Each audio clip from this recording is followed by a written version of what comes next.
Hi, folks. Bob Mannery here. You're listening to A2D Radio, real sports talk radio for the fans, by the fans, no agenda. These guys are the best in the business. Hashtag it. No notes.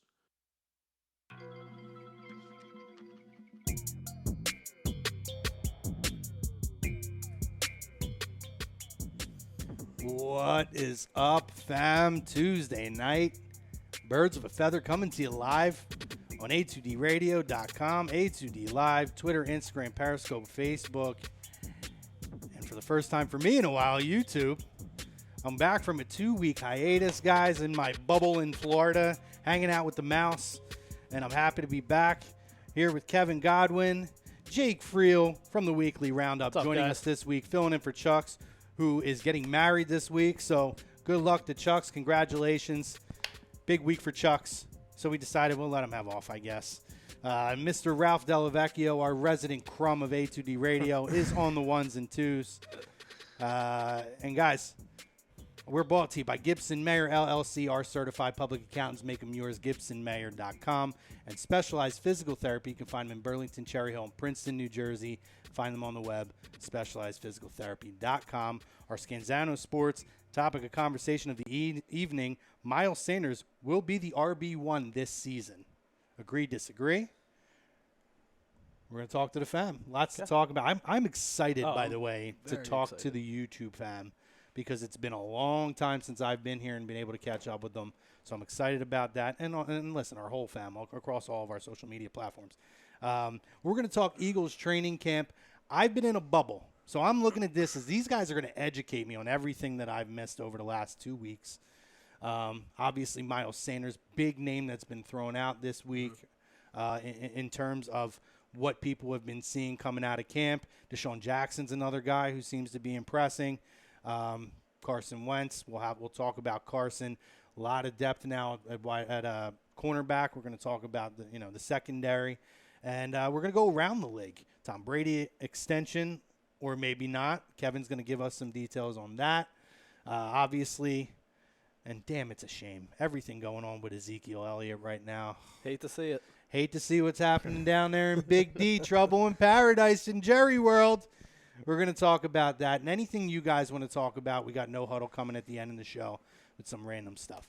So getting into it, guys, tell me what I haven't seen. Because everything that I've been reading over the last day or two, since I've kind of been getting reacclimated and back into the world, the real world, has been Miles Sanders is impressing very quickly. Seems to be the clear-cut favorite now to be the starting running back to start the season. Maybe not even at any point in this year. I know at different times on different shows we talked about Andre Dillard at some point this year end up taking over a tackle for Jason Peters. They're saying this guy out the gate, number one running back favorite. So what am I missing? Is it that Jordan Howard is not performing up to the level we expect, or is this kid just that much at a higher level at this point to where he's blowing everybody out of the water? Well, basically from what I've been understanding and what I've been reading and what I saw, or what I should say me and Ralph saw at training camp the past couple of days, Jordan Howard has been doing well. Jordan Howard's been doing what he's been doing so far in his short career. But it's just something about Miles Sanders. Just like you see the ability, you see the talent. And in person, he's actually a lot bigger than people perceive him to be, because I think he's actually 6 foot, 200-something pounds. You see the ability, and also on Twitter, obviously people are kind of jumping for joy with that quick jump cut in the end zone at the open practice the other day, trying to draw comparisons to Shady McCoy. But, I mean, I get the excitement, but I think right now starting, they're going to go with Jordan Howard. But I think as the season progresses, unfortunately, Jordan Howard's going to find himself in the situation that he found himself in Chicago. Because as far as I can see, and obviously I've been watching him since college, Miles Sanders is just a top-to-bottom playmaker. Okay. Yeah, going back to the poll, I'm going to disagree. I don't think he'll be the number one, barring any injury. Then do you not think he'll be the number one to start the season or at all this year? I'm going to say at all. I think he will be a at best a Kamara Ingram situation in New Orleans, where either one of them any week could be the number one. So but essentially, it's like 1 and 1A. Correct. Okay. Yeah, I would lean more that way, only because to me it's that new shiny thing, right? That there's a new toy that no one's ever seen yet, and it's got that explosive play style. But Jordan Howard's already proven, and I think he was underutilized in Chicago. I think that they didn't use him as much as they should have. Developing your guy Mitchie Poo, I think kind of takes away from him. So name drop. I think I think they'll both do well. I just think that year one, I don't think Standers takes the number one spot. Yeah, I mean, I got to get reacclimated. I'm going to make sure that I kind of keep tabs on things. And we have the first preseason game this week, so obviously we should be able to get a little bit of look at everybody. I mean, I'm sure did they say how long the first unit's going to play for? You know, Ralph? I have no clue. I don't even think they're going to play Thursday night. None of them? Think Nah. Well, okay. Doug Peterson. They might play a one series and that's it. Well, which I would thing. assume. Yeah. he said he doesn't even know who's starting yet. Yeah. Doug doesn't even know yet. Yeah. So, whether it's this week or, the upcoming week where we start to get a little bit of an actual look on the field, I think that's going to tell a lot. My answer to the poll question, because it's not necessarily worded to start the season, I do think in terms of the technicality starting running back, I do believe that at some point he will be the RB1. But I'm more along the lines of where Kevin's at. Again, I've been removed, but if it's not necessarily a indication of Jordan Howard not playing at the level or not showing, his skill set at this point, I do think that they probably out of the gate start with the running back one being Jordan Howard. But everything's a rotation with this team. Right. He's going to get his reps, and especially if he's going to continue to earn it in preseason, in training camp. If he's that special of a guy, he's going to take his reps, pretty quickly. And I could see them alternating both guys, depending on what the matchup is of who's going to end up coming out and starting the game. We saw that with Jay Ajayi and LeGarrette Blount. Yep. So it wouldn't be, a foreign idea for them to do that with this football team. I do believe that clearly these two guys are going to be the number 1 and 2, however you want to set it. I think we talked about it before, back then. Well, we didn't talk about it, but I'm sure we've all talked about it. Especially with the running back position, you look back to that Super Bowl year, I don't know that there ever was, until down the stretch, a clear-cut number 1 guy. It was always matchups, rotation, many different positions on the field, particularly the running back position.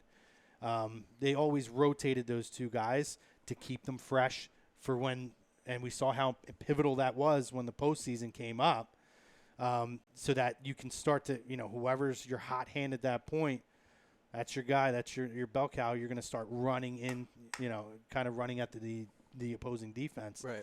With fresher legs than most guys would have. So, yeah, I think that you're going to see a lot of teams start switching more so that way.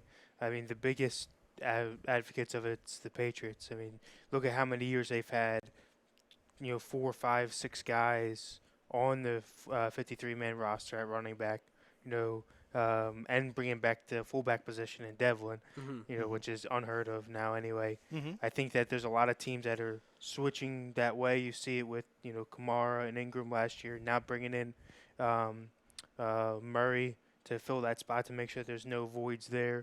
You look at even the Rams when they had with Gurley, they always had another potential number 1 on any other team back there to say, hey, there's no more real workhorses anymore in the league outside of your, veteran guys that want it that way. Okay. So what is it specifically, or let me say this, comparison-wise, you were at the open practice, right? As was Ralph. Tell me what you guys saw from Miles Sanders with your eyes, number 1. Number 2, off the cuff just now, is there a running back specifically that you look at him and draw a comparison to? Well, you can go first, Jake. If you want. It's tough for me. Like like to draw a comparison right now. I think it's too early to tell. Yeah, it's way too early. Comparison-wise, But I'll tell you what, he's got some quick feet coming out of the backfield, though. He does. It's not like the Corey Clement where, it takes him 20 years to finally find the hole and go. It's like as soon as he hits the hole, He sees he's it, yeah. gone. Well, see, He's I off. disagree with Corey Clement because my thing with Corey Clement is he's the most impatient runner. He doesn't allow the running lane to develop. So I guess maybe because he doesn't have his quick feet, he feels like he needs to get that first step Yeah. to try to break the hole. But he's a guy who I look at who actually, and maybe it is the feet. I'd have to.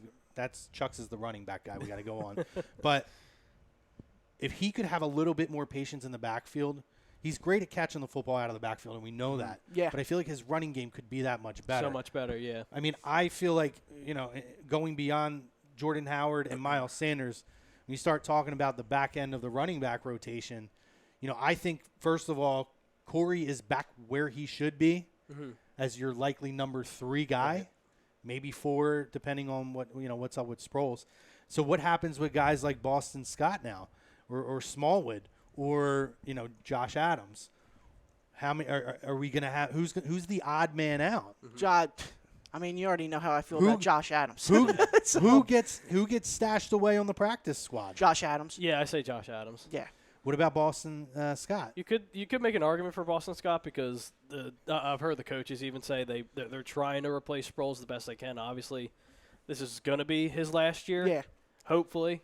No offense to Sproles, but factoring in like the return game and that dynamic of him, he's not on the level, but he's as close overall skill-wise as you would, obviously. And you also got to look at Sproles for this year. It's like how many more hits can that body take until it starts actually, breaking down to the point where he gets injured again. In fairness, he hasn't taken many hits over the last 2 years because he's been hurt. Yeah. So, but, Sproles proved last year if he can stay healthy, there's a definitive role on this team that he can be effective and help this team to continue to succeed. To me, Smallwood, I guess, would probably be the odd man out. okay. Which I actually thought he showed a little something last year. Yeah. Well, at one point, Smallwood was actually running the ball. The best out of all the running backs last year. He was your best option at one point. You're absolutely right. But there's just so much depth. I mean, I think his fate was pretty much written once they decided to bring Darren Sproles back. I mean, I don't know really. You're not going to run 5 running backs on the roster, I don't think. No. Well, I think they'll run 5 with one of them being Sproles and use him. So you think Smallwood makes the team as like the number 5 guy on the depth chart? Well, the 5th spot would be, for me, 4th spot would be up for grabs. You got Howard, Sanders, Clement is your 3. 4th spot is a question mark, and then obviously a spot for Sproles, but using more utility to where, you've got to have somebody there just in case if he heads out. Okay. I mean, barring Darren Sproles' legs actually falling off from injury, or he just doesn't have anything left in the tank in preseason and it's evident, he's going to make the team in my eyes. He's going to be the number 4. Yeah. So, again, you got to look back. I don't see Smallwood or any of these guys leapfrogging him. Do they run 4, or do they have a spot for a 5th guy? I said that would determine what maybe I guess we see what Smallwood does in preseason, right? And that'll determine if they're going to run with a 5th guy. I feel like it's a wasted roster spot, but then again, I agree. With the injury history Howard hasn't had a ton of injuries, but he's been hurt before. Clement coming off of injury, Sproles coming off of injury. Maybe it's not a bad idea, at least the first few weeks, to try to run with 5 and see what happens, and then. Maybe if Smallwood shows something, you can trade him for something, a 7th round, 6th round pick down the road. But, yeah, I don't know. I mean, we have the luxury of a lot of running backs on this team, though. That's for sure. But I definitely think they stash Adams. I could see them stashing Boston Scott for sure. Yeah. If somebody doesn't pick him up, from the practice squad. Deshaun, a lot of good things I'm hearing about Deshaun. I want to hear everybody's take on Deshaun. He seems to look like the Deshaun of old, motivated, happy to be here, out making plays. And again, it's just practice and training camp. But what are you guys hearing? What are you seeing from Deshaun Jackson and his rapport now, which seems to be coming pretty quickly with Carson Wentz? He's looking good right now, at least from what me and Ralphie saw. He looks like the same old Deshaun. He hasn't man. lost a step. Yet again, yeah, he hasn't lost a step. He was beating Sidney Jones off the line. You know, There was this the one quick play feet. where he But had I mean, you could say whatever you say about Sidney Jones. I still like him, so it Yeah. is what it is. I do too. I mean, I hope Sidney can get it together and ends up not being. I don't know if he's a bust. Even if he doesn't succeed, you couldn't pass up on him when they got him. But Right. I don't know, man. But that being said, I mean, Deshaun seems to be motivated. Seems Yep. to be very happy. Mm-hmm. Seems to be working extremely well with Carson, which is a huge plus because for me, that's the dynamic that we've missed. You saw it Down the field, yeah. It opens up the game. And I will say this. I think Carson, a huge opportunity for Carson to improve his game has been the consistency with the deep ball. Mm-hmm. Right. I believe having a guy like a Deshaun Jackson to run under that football when you heave that out there, though, it's a huge benefit. Obviously, we couldn't see anything from Mike Wallace last year. One thrown pass, and he was out for the year. And he broke his leg. Yep. Yep. And then, the year before, Torrey Smith, you saw moments of it. Torrey, I think, was more of a great leader on the football team. Mm-hmm. But you didn't have a guy at the level of a Deshaun Jackson. And it could be something that rejuvenates him going forward. Yeah, I think that you're going to see a couple things come out, good side of things out of the Deshaun Jackson issue. Is his chemistry with Wentz, from what I've heard, has been bar none. It's nothing like Wentz has had yet on the field. Then I think that, you guys can correct me if I'm wrong here, seeing them actually play at the practice, but Sidney Jones has actually benefited from having to chase Deshaun, where he's stuck with him almost the whole camp. Missed a couple balls here and there, being beat deep, but being able to stick with that type of big-bodied, fast receiver. And then I know me and you are on the same page as far as Aguilar goes. I took a lot of heat for that. A lot of heat on that post. Deshaun actually has taken Aguilar under his wing. They become best buds. Let me just rectify this. Here's my deal with Nelson. I'm going to rehash this. If you guys want to yell at me, give me shit, whatever, it's fine. I think he's overrated now because I look at a guy, and I know his numbers were sort of similar last year to what they were the Super Bowl year, but there was a difference in the type of player that I saw last year to the Super Bowl year. That's why I think stats tell a lot of the story, but stats can be very deceiving. His first 2 years were atrocious. They were absolutely atrocious. He had a phenomenal year the Super Bowl year. Last year, I didn't say he had a bad year. I said he had a subpar year compared to what he had the year before. Numbers were similar, but I also think a lot of times with what you saw with Nelson, he disappeared in big moments as opposed to the year before. He was always present in those big moments. He didn't drop balls anywhere close to what he used to at the rate previous, but he dropped balls last year in key moments where they needed him to make plays. Yep. And he had his moments too. But I don't. What drives me crazy about Nelson is I see people who will because we fall in love with guys from the Super Bowl year, and because of that year that he had, we're disregarding the 2 years before.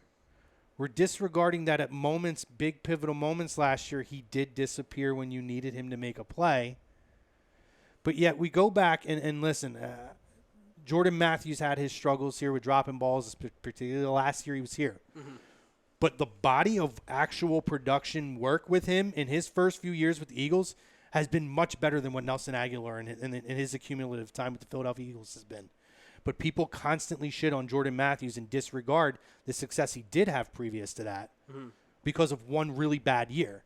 Nelson had one really great year, 2 really shitty years, and 1 year that was good, not great, and people give him a pass. Like, to me, at worst, he should have had a similar year to the Super Bowl year, including in those big moments. To me, as a first-round draft pick at wide receiver, he should be much further along than he is. Yeah, absolutely. No, I totally agree with And that. people Totally give him a agree. pass. They talk about him like he was drafted in the 3rd or 4th round. Right. He was a first-round draft pick who took 3 years to get it together and then still missed opportunities last year. Like, I like the guy. I'll say this, and I think that the people who didn't trash me for saying what I said made a good point. If you don't want to say he's overrated, that's fine.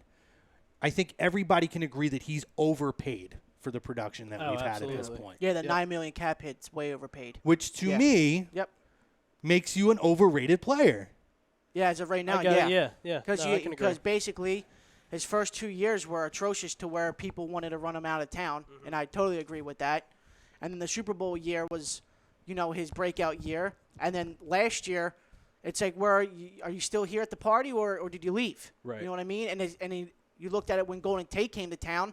Nelson was still not there. He just kind of disappeared. What I'll give him with that, I don't necessarily knock him for that. The Tate fit was unusual. I love Golden. I always loved Golden. I don't love him now because he's a Giant, but I always loved Golden Tate. He's always one of those guys. When he got drafted, I always followed his career. I liked him. He was a weird fit for here. I know they needed guys who could catch the football, veteran guys, and yak, which we didn't end up getting here. But I always thought he was weird because Nelson, him, and Zach Ertz all played the same part of the field. So I just feel like a lot of times there was a lot of confusion and clutter. Golden Tate had a hard time figuring out where he was supposed to be on the field at times. How that catch he made, that huge playoff catch that he made against the Bears. Yeah. He ran the wrong fucking route. Yeah. So I kind of look at him, and he's like one of those guys. I give him a pass for when Golden Tate was here in some opportunities.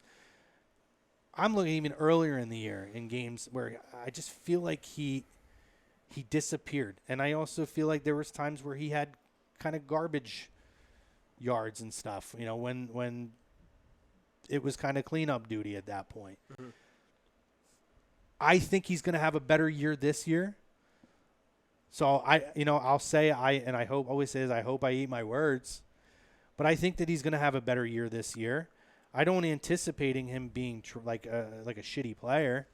I do like Nelson. I want to see him succeed. I don't want this to be a guy who was a 1 or 2 year wonder and just never gets it together. I think he could be a huge asset on this football team if he can get it together. Yeah, absolutely. And like you said, having a Deshaun Jackson, or you said, whoever said it, having Deshaun Jackson to mentor him is huge. And me and Chucks have said this, and I will stand by this. He is fast enough that they could move him on certain plays and have him be a deep threat. He has the footwork and the quickness to do that. I don't understand why they never tried it before, but maybe with a guy like Deshaun now working with him, because Deshaun works the middle of the field and does the deep routes, maybe that will open up another opportunity for him to show a different skill set that they have seemed to just not take a shot on. Right. Yeah, see, that's my issue with him, and my reasoning behind calling him overrated personally is because I don't see where on this team for his price tag there's a fit.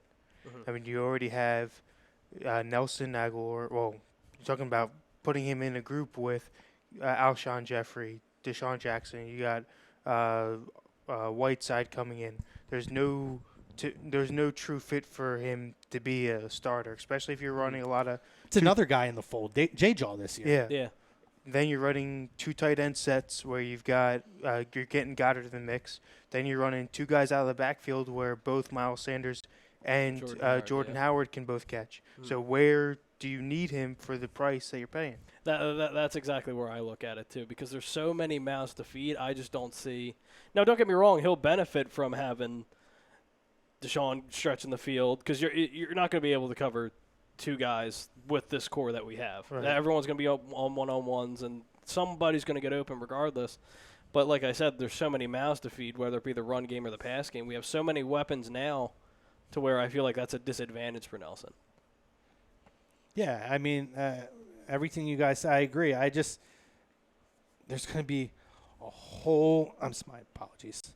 There's going to be a whole lot of weapons out there to spread the football around. It's going to be a tough year, I think, for him to be able to have that kind of standout breakout year again, too, to kind of, get back. But we'll see. I mean, I love J-Jaw. I think J-Jaw is going to be an absolute stud.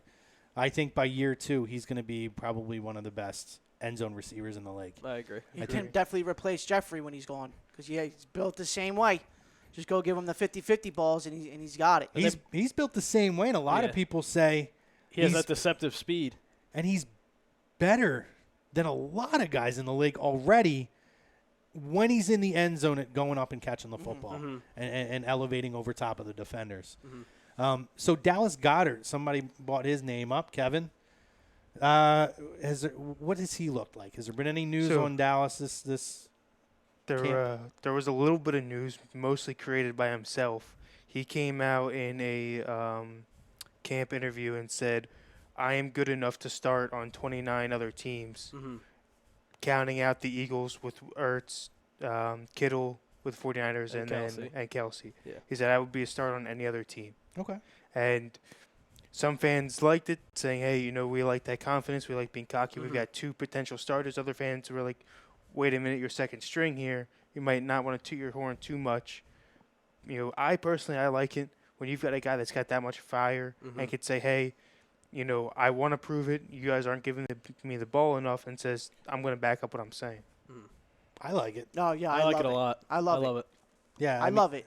Because I think he could, when Ertz's time is, set in stone and it's time for him to move on, you just slide him right in. You know what I mean? And you saw glimpses of it last year to a point where it's like, we want that. We even asked ourselves last year, like, where's Dallas Goedert at? You know, how can you put him on the field and make him, the great tight end that he was at in college? And you saw glimpses of that last year in the season. You saw it in the Colts game, and you saw it in the London game against the Jaguars last year as well. Well, you would have seen it more in the Dallas game, but thanks to the refs for that stupid offensive the pass interference call. Oh, that 75-yarder that he had.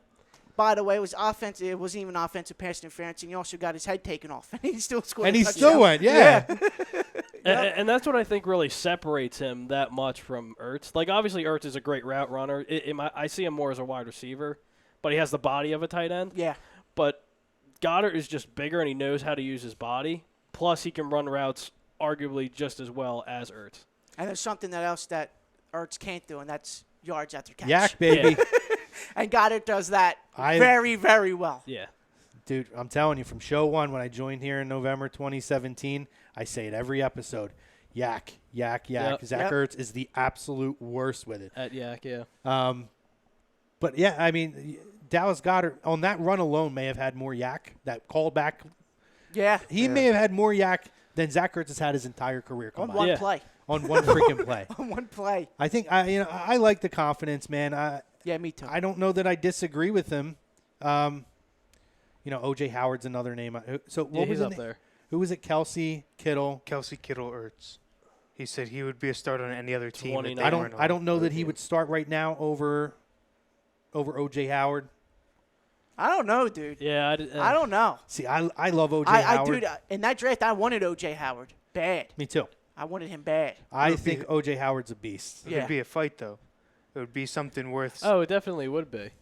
But, yeah, no, I think Dallas Goedert makes a big stride forward this year. I love the confidence and the moxie. Yeah. And he's got a lot of fire coming out of it. And listen, if it comes down to the point where, Goddard's looking better than Ertz and some of the personnel, sorry, Zach. You know what I mean? Yep. If he's getting more yards, after the catch, and you're just catching the ball and dropping, it might be time for Dallas to, starting getting that starting job from Zach. I'm just going to say it now, and I'm sure I believe you guys probably agree with this.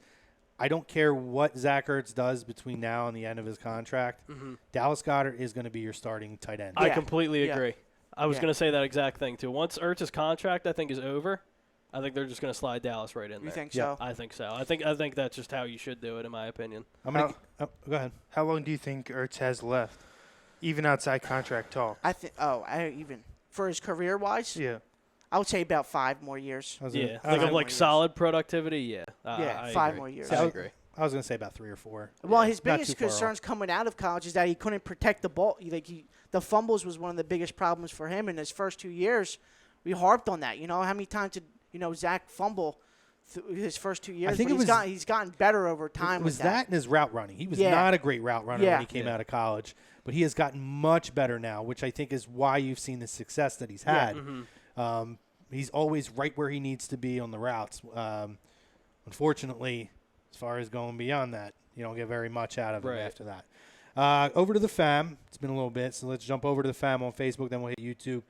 Dawn, and it was flying. Dawn says, have a great show, fam. Appreciate you, Dawn. David Rosca, what's up, boys? What's up, Rosca? Carlos Guzman, how is he allowed to be there with a Patriots jersey on? Because he's a co-host, brother. We need an outside perspective. He says, LOL, what's up, fellas? Is that your boy? I don't know. Oh, okay. I know some of your boys come in and troll sometimes. So, Tyler Coughlin, Tom needs to do something about the jersey being worn in the studio. Love it. I'll bring in 2 more if you want. Chris Oberg says Miles Sanders is going to be a beast. I've been saying it since last year. Good they took him. Andy says have a great show. Clinky says disagree with the poll question. I think it's going to be Howard. Mike Parker, I guess you give him RB1 just based on youth. You know the textbook way to use an RB nowadays is to pack on the mileage while they're young. Interesting. Chris says Zeke hold out for that money. I'm assuming that's supposed to be Zeke. Mike Parker says Howard and Sanders can complement each other. I think we all probably feel like that's the way it's going to go.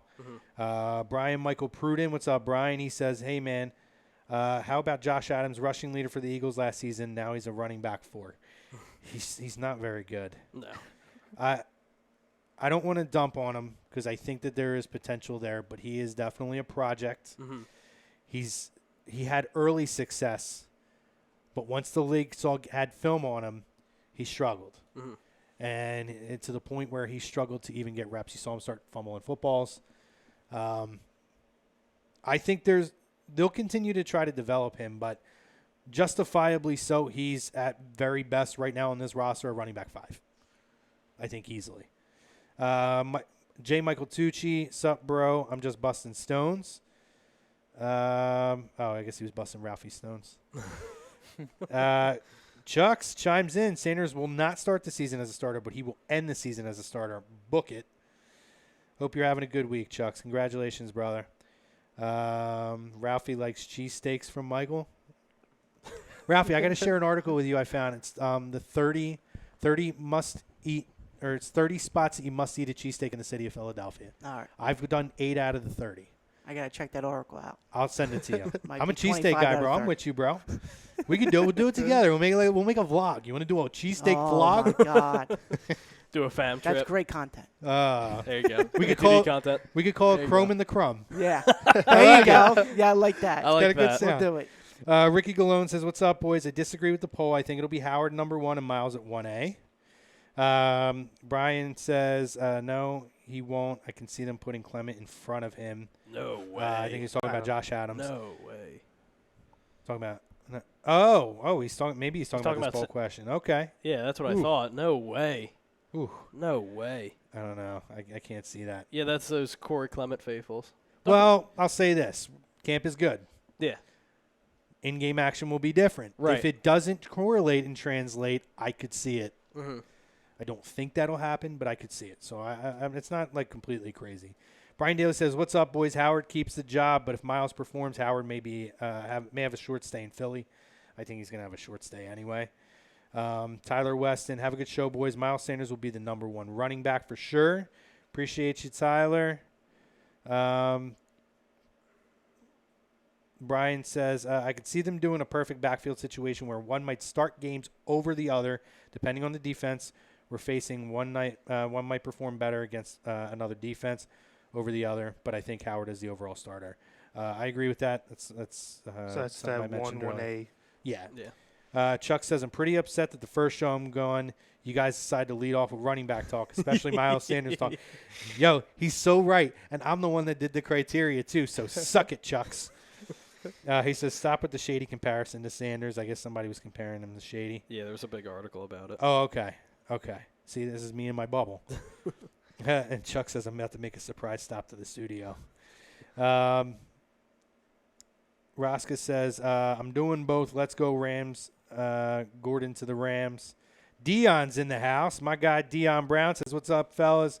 disagree with the poll question. Jordan Howard is the number 1 right now. Sanders will be 2. Can't slot Sanders as the number 1 back, not knowing or seeing what he can do at this level. In this offense, Doug uses every back when his disposal, keeping legs fresh. At his disposal. I can't read. Miles was a high pick, so of course we'll see a lot of him during the preseason. Kyle chimes in. He says, look, it's Jake. He agrees with the poll. Have a good show. All sarcastic. I appreciate you, Kyle. Thank you, brother. Brett Savage, do you think anyone will break Ricky Henderson's all-time career base steals? No. Bill Middlebrook, yo, fellas, let's go. Mark Kelleher, your future brother-in-law, says, love that he's back. Knowing him, he will make it big to be back, and at least twice doesn't burn us twice a year. I don't know. I think Sean, probably. Yeah. This is when you catch up on them. They were flying earlier. Yeah. J. Michael Tucci's going to go medicate a little bit. Dion says, guys, got to turn up the, I guess, the volume good on the mics now? Yeah, you're good. Yeah, You're all okay. juiced up. Yeah. Maybe we You're were good just on my side. We might have been just talking low. I don't know. Tom says, welcome home, Cromer. Appreciate it, brother. Happy to be back. Bill says, D-Jax is looking great. Looks hungry for a ring, and no matter what his numbers are, he spreads the field to make everybody look better. Bill also says, no, you can barely hear. I guess the mics. I guess we were talking low earlier, I think. Tom disagrees with the poll question just because he's got to split. He's going to split the touches. Okay. So a lot of people think he's going to split the touches here, which I agree. So I think a lot of us are going more towards the 1-1A thing. Yeah. Which seems to be the MO here. Bill says Nelson could be a very good on the team on a team that uses him correctly. I think he gets lost in this offense this year. Trade him. I do think I like that. that he could be a trade asset Before the start of the season or For the sure. deadline. Yeah. No, I agree. Bill says send Nelson to the Jaguars to play with Foles. They need a slot receiver. I was thinking about that too. Something about yelling at you. I don't know. Bill says agree with Jake. We don't need Nelson. He's definitely going to not be used like he should and could be somewhere else. He also agrees about Ertz. However, he knows exactly how far he needs to go before the catch, right to the inches. Agreed. That's that route running that he's gotten so much better at. He's phenomenal at He it. was not good at that at all coming out of When he college. first came out, no. Michael DeAndre, what's up, fellas? Can't wait to see this 2 tight end set. This team is loaded. Agree with you. I hope that we finally get to see that. Bill Middlebrook, Ertz had a very high trade value this year, and he's has another one. Probably will get traded next year and replaced by Dallas. Michael says Howard and Sanders like thunder and lightning.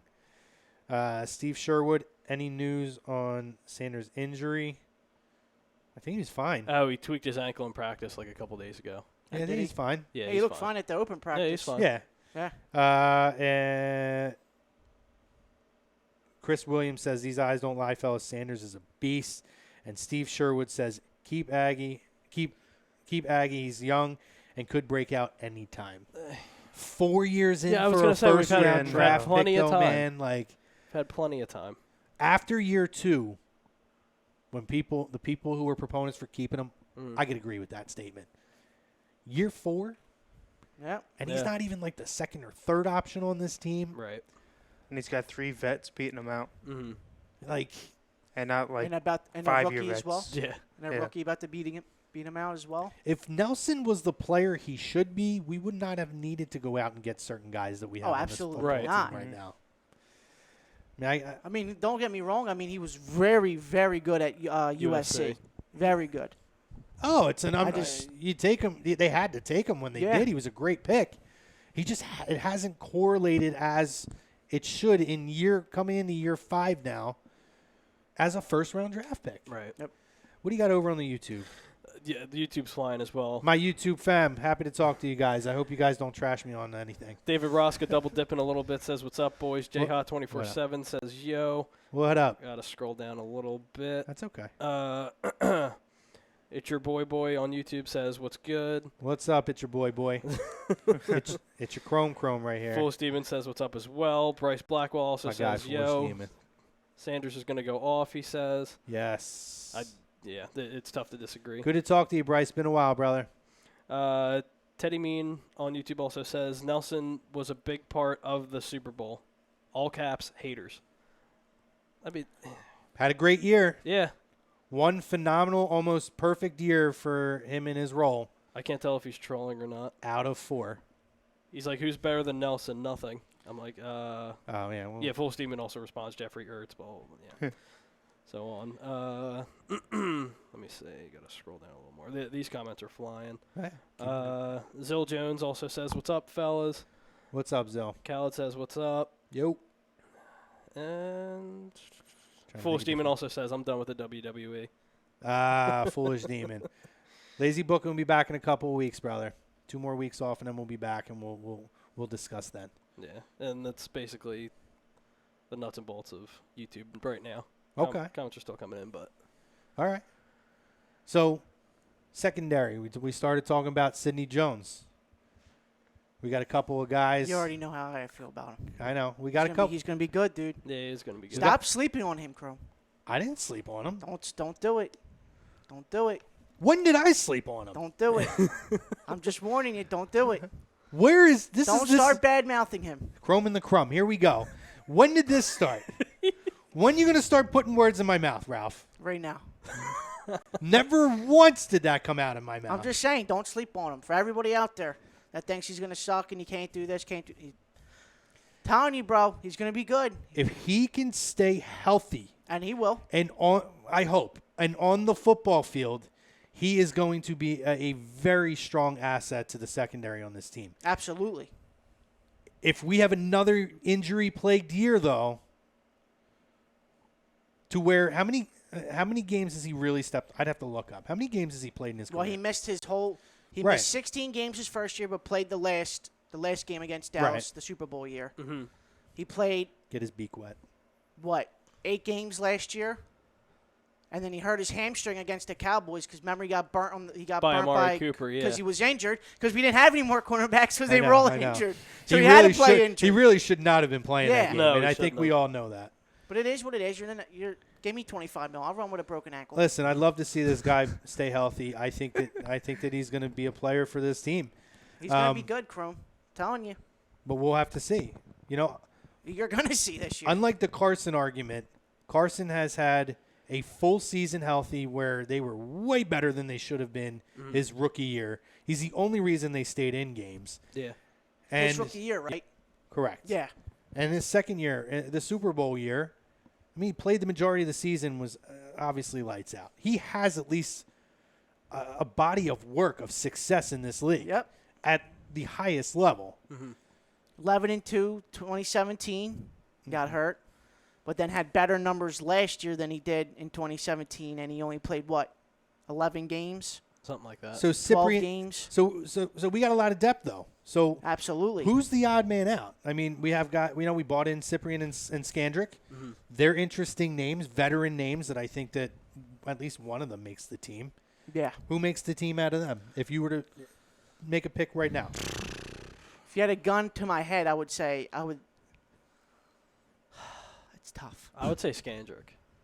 That's what I would say. Out of those, if we're just talking about those two, I would say Skandrick just because of the veteran experience. And we don't know how long LeBlanc's going to be out with that foot injury. Yeah, so. LeBlanc has the same, almost the same thing as Jalen Wright. It's the exact same injury. And Jalen still but- hasn't touched the field. And they're So- saying Mills might miss a couple games too. So And then you also have Gujay Hill, who's injured as well. Mhm. He's going to miss some time for the regular season as well with the MCL sprain. I say just go. I think to the one question, I think Skandrick stays. I think he's good to go. Mhm. But for another linebacker out there, Mason Foster is out there, baby. I want to talk about a dude that just goes and gets it. Sign me up, bro. Yeah. Because he killed us when he was on the Redskins. Him Yeah. and Zach Brown killed us on the Redskins. I'll go get him. Let's do it. I think that both Skandrick and Cyprian both make the team. I think just because of the depth with the injuries. But Cyprian's come off of an injury too, right? He's coming off an ACL, yeah. So he's still working on that himself. So I think if you had to put either one of them on a bubble, I think Cyprian gets kicked out, based on the injuries, Mhm. and he's not going to be ready as early as Skandrick is right off the bat. But I think they both make it just because of the injury history on the entire team. So Opening day, who are your starting 3 defensive backs? You got 3 Jesus. guys. Well, obviously, I already Sidney got mine. Jones is my guy, so I'm going Sidney. Crumb. I still think Russell Douglas is playing the wrong position. He should He be should be a playing. safety, He should I be a agree. safety. Obviously, I think it would be Sidney Jones, Ronald Darby, and then Is he going to be ready by opening day? He might be. yeah, That's I still think- up in the yeah. air. So we'll see. Jesus So Christ. you think he'll be ready? Yeah, well, he was practicing at the open practice like nothing was wrong. So I mean, he looked good. Right. Same thing with McLeod was practicing as well. I'm sure they'll handle those 2 guys delicately Oh, throughout absolutely. the preseason. Absolutely, yeah. You may not see either one of those guys until maybe the final preseason game or maybe just the 3rd preseason game. Yeah. Just to kind of get them out there, maybe for, one defensive set or Yeah. whatever. So you have Sidney Jones, Ronald Darby. Ronald Darby. And then my slot, I think, to be honest, I think Sidney can play outside because that's what he played at Washington. He played outside. He never played slot for college. Yeah, but remember when he played, Pro Football Focus ranked him as one of the top. Slot guys in the corners, league. yeah. So So I mean, he could play outside and slot, but I'd rather have him outside just because he has, his arms are, a little bit longer. For my slot corner, Jesus, to be honest, I don't even know who my slot corner would be. It's tough. disappointing. Who do you have? How are you going to sleep on Avonte Maddox like that?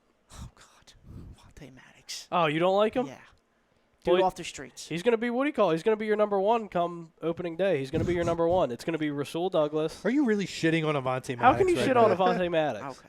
Dude just came in and made plays. That's all, Ralph. Yeah. No big deal. Got on the football field, first of all, Sidney Jones. Yeah. And then made football plays. I'll Played pass. bigger than his stature. That's for damn sure. Oh, Yeah. yeah, absolutely. You're going to take a shit on Avonte Maddox? Absolutely. You crumb. No, Yes, just based on Yes, his I am. You have to leave. You have to keep him on the field. All right, then that's my 3 then. Then I'll put. you're Then I'll put three. Maddox. It don't work that way. three. No, it No, don't no, work no. that Then, way. all right, then I'll take Rasul, put him on the outside, Darby on the outside, and I'll slide. Yeah, but you can't guarantee that Darby's going to be ready though week 1. Oh Jesus, and I'm still in 2 or 3. I guess Maddox does have to. Your play number then. 1's going to be Maddox. Bullshit. Your number 1's going to be Maddox. And I then it's hate gonna this secondary. Then it's going to be Russell Douglas at number We got 2. too many corners, man. Yes. Oh, what a terrible problem I to have. know. You And we talked about it on my show a couple Yeah. weeks ago. That remember 5 years ago.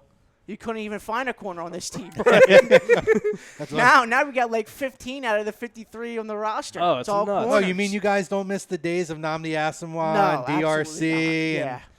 Yeah. And, Kerry Williams. Bradley Fletcher was one. Nate Kerry Allen. Williams. Yeah. Ooh. Kerry Williams. Nate Allen wasn't bad. No, I like Nate Allen. He was probably the best one out of all of them. He made plays. He made plays and he got picks. So I can't really. I mean, he got burnt too, but I think for my number 3 it would be Sidney Jones. Interesting. Maddox my number 1, Douglas number 2, and then Sidney Jones my number 3. Obviously, barring injuries. See, I think I agree with his 3. Yeah, I'd have to agree. If Ronald Darby's healthy, though, I think Sidney's the odd man out. Yeah, I agree. I think Rasul is gonna be starting on this football team. Yeah, and he by should be week starting one. at safety, not corner. Yeah. I'm not saying I disagree with that. I think I'm on board with you with that. I still think he's very effective. He's physical as Jalen should be, without constantly getting burned over the top. Yeah. Like he still keeps with the receiver and makes plays. I think Rasul is going to be a guy this year. I think he has a huge year this year. I do too. We were going to kind of get into like training camp surprises or names to look out for this year. To me, the number 1 guy I think makes a big step forward this year for me is Russell Douglas. I completely agree.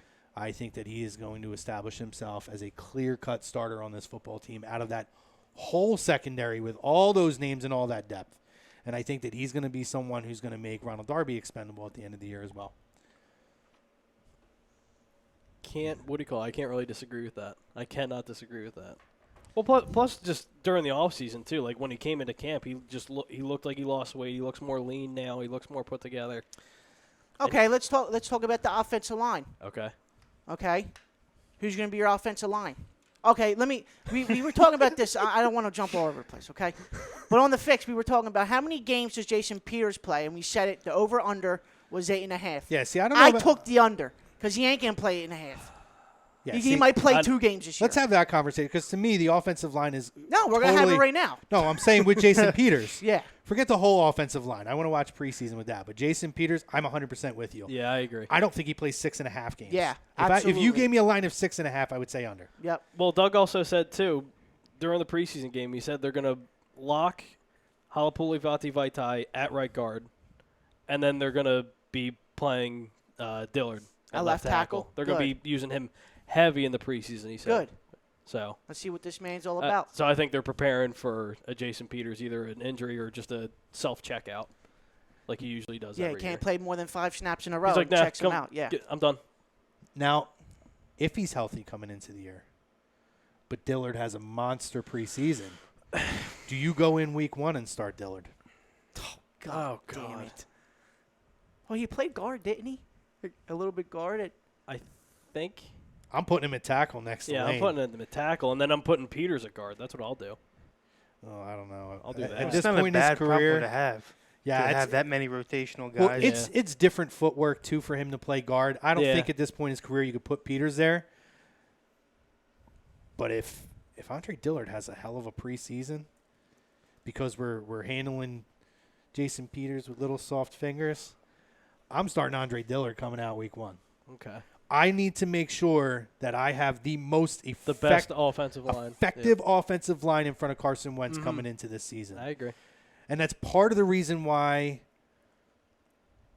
the more I think about the poll question, I still think Jordan Howard starts on this football team because Jordan Howard is one of the best pass blocking running backs in the entire league. And particularly early in the year, they are going to want to have as much protection For Wentz, in yeah. front of Carson Wentz, first level and second level, as humanly possible. And I think that could be a reason why maybe, too, we see more of Dallas Goedert. Because that motherfucker can block. Yeah. I think that they're, and having the fact that these guys can also be playmakers on top of being able to protect Carson at a high level, it's exciting just to think about. yeah. But I think that's actually kind of swaying me more to where I don't know that Miles, even at the end of the year, barring injury, is your technical running back one. I still think 1 and 1A, but I think more often than not, particularly against really good defensive lines, Jordan Howard gets the start in those games. Yeah. Now, who do you guys play week 1? Redskins. Okay. At home, yeah. So that's a game where I think that if Dillard has a strong camp, that he comes out and starts because that's a game you can't lose. Yeah. That's a game you can't gamble on injuries in the division, especially with, I'm not a fan of the Cowboys on this uptick. I don't know why everyone's so high and mighty thinking that they're going to be great. People have them ranked top 2-3 teams in the Yeah. They in the may not league. even have their starting running back, Yeah. but they bought Jason Witten back this year. God. Yeah. Yeah, boy. Aim for his knees. Next question. But being a division game, it's every division game's a must-win game. So that's something that you got to look at too. Yeah. Couple of things from the fam over here on the Facebook because our first half's winding down in about 5 minutes. Bill says, agree and disagree. Don't believe they used them the right way when they lost. I think he's talking about Aguilar.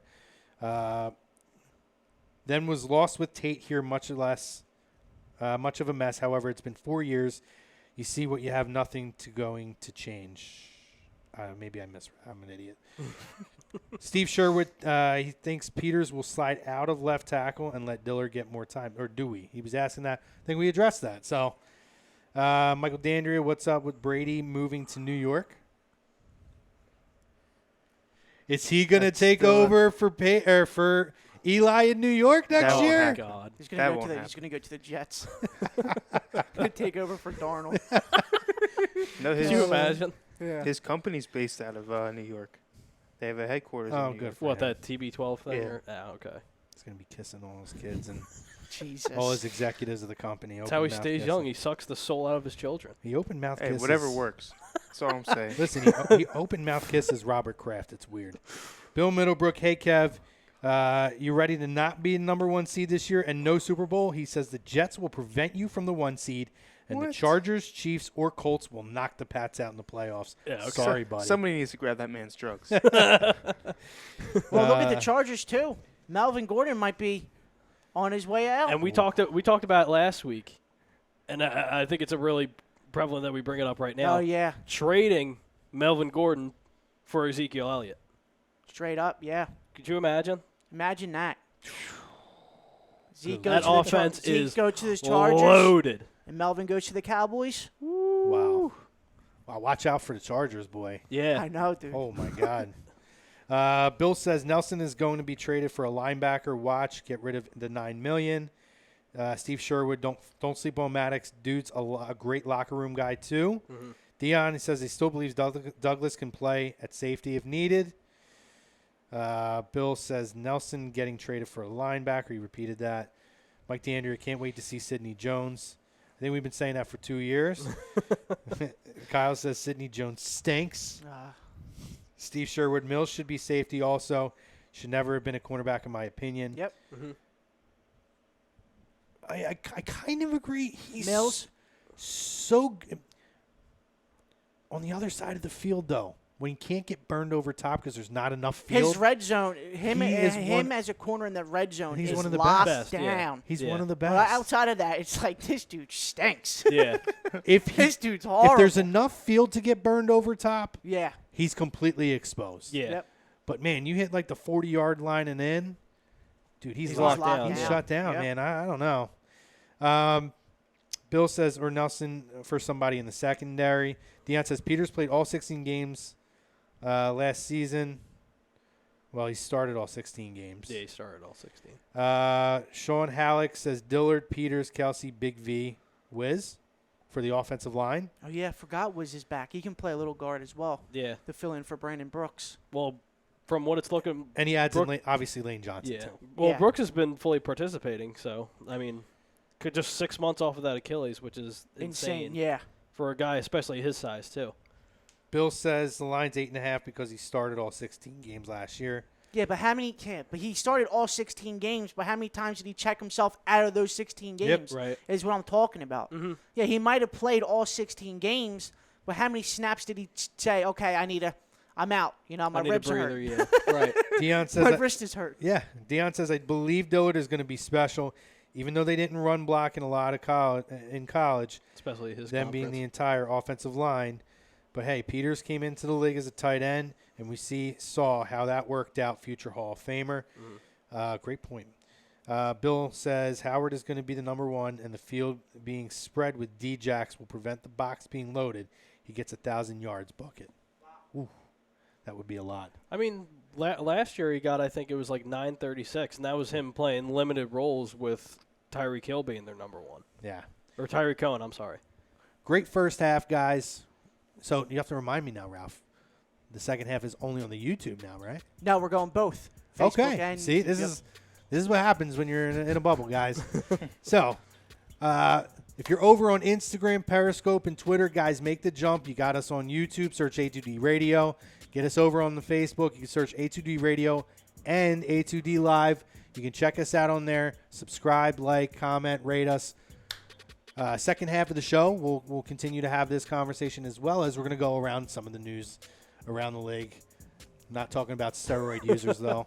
But we'll go around the league. We'll talk about some things and obviously our No Huddle segment. First half of the show brought to you by Gibson Mayer LLC, as well as Specialized Physical Therapy and our topic of conversation, Scanzano Sports.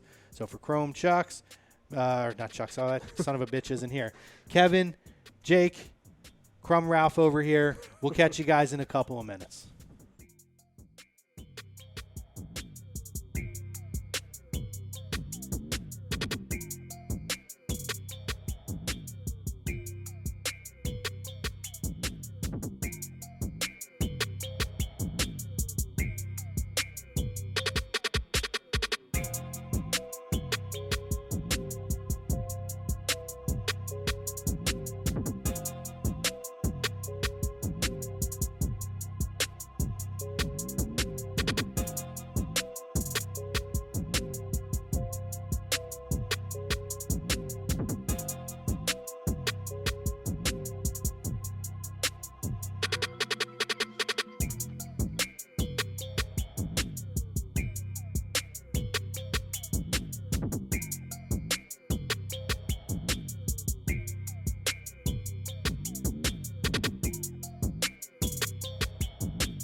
Hi, folks. Bob Mannery here. You're listening to A2D Radio, real sports talk radio for the fans, by the fans, no agenda.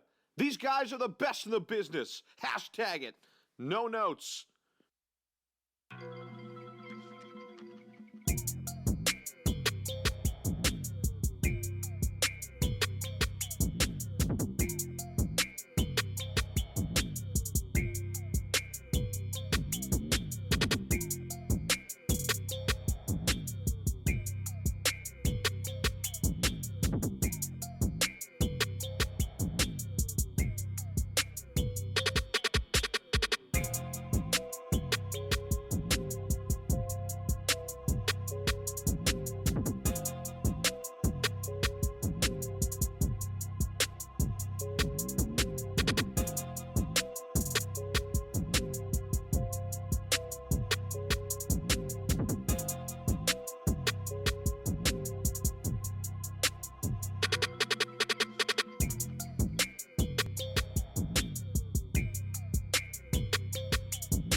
Hi, folks. Bob Mannery here. You're listening to A2D Radio, real sports talk radio for the fans, by the fans, no agenda. These guys are the best in the business. Hashtag it. No notes.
Hi, folks. Bob Mannery here. You're listening to A2D Radio, real sports talk radio for the fans, by the fans, no agenda.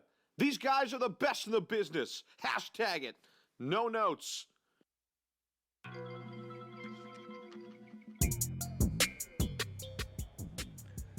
What up, fam? Welcome back. Second half of Birds of the Feather live from the Real Talk Studios on A2DRadio.com, on the YouTube and Facebook for the second half. So if you made the jump from Twitter, Periscope, and Instagram, we appreciate you. Just a reminder, we're brought to you by Gibson Mayer LLC, our certified public accountants. Guys, make them yours. GibsonMayer.com, as well as Specialized Physical Therapy. You can find them in Burlington, Cherry Hill, Princeton, New Jersey. Find them on the web at specializedphysicaltherapy.com. Our Scanzano sports topic of conversation we started in the first half was Miles Sanders will be the RB1 for the Philadelphia Eagles. I think a lot of what we got is a lot of 1 and 1A, or that Jordan Howard will be the guy, but touches are going to be pretty split for the most part. We went through some names through training camp and whatnot. By the way, tonight I think is Hard Knocks, right? You're right. Is that tonight? Yep. Oh, that's the opening night. Let me ask a question. Does anybody give a shit about Hard Knocks anymore? I love it. I do too. I just really enjoy it. watch it just to see like what everybody says. Like they had one clip out of AB had his kids at practice and his kids were like, "Where's Roethlisberger at?" Yeah. He was like, "We don't play for the Steelers no more. We're a Raider." I don't know, man. I just watch it for that type of shit, and just Yeah. to see it what it's like to be what the NFL players go through. I feel like for me, I haven't watched it in a while because I just feel like the show has run its course for me. Mm-hmm. I feel like it's a lot of the same kind of stuff every year. Although this year, with John Gruden training camp, God knows what we're going to see. So maybe this is the year that there's a renewed interest for myself personally. It was interesting when I was watching earlier, and there was a question that was presented on another show that I thought I would steal because I kind of liked it. If it's not the Raiders, what's a team this season that you would love to watch their training camp on? Cleveland Hard Browns. Knocks? No doubt in my mind. Cleveland Browns. Browns. Yeah, I'm gonna go Cleveland. Absolutely. Same with you? Yeah, I would have said Cleveland too. Ralphie?